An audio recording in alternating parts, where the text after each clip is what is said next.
রবিবারে সকালে ফুলকো ফুলকো লুচি হলে ব্যাপারটা কিন্তু বেশ জমে যায়, তাই মাও আমাদেরকে গরম গরম লুচি আর তার সাথে ঘুগনি বানিয়ে দিয়েছিল। আমার মা বরাবরই এই ঘুগনিটা বেশ ভালো রান্না করে।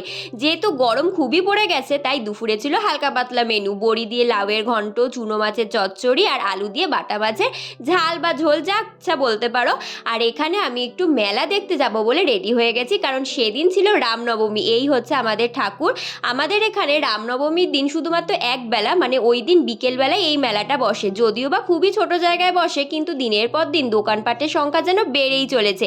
এরপর খেয়েছিলাম একটা এগরোল। এগরোলটা একটুখানি খাওয়ার পর মনে হলো তোমাদের সাথে তো শেয়ার করতে হবে। তারপর খেয়েছিলাম এক প্লেট চিকেন মোমো। চিকেন মোমোটাকে এত ঝাল লেগেছিল যে বাধ্য হয়ে খেয়েছিলাম লেবুর শরবত। বাড়ির জন্য এনেছিলাম জিলাপি, মথুরা কেক, পপকর্ন আর মায়ের ফেভারিট বাদাম ভাজা। বাঙালিরা মেলায় যাবে, ঝুড়ি কিনবে না তা তো হতেই পারে না। আর কিনেছিলাম কানের দুল আর একটা ক্লিপ। ভিডিওটা কেমন লাগলো জানিও। আজকের মতো টাটা।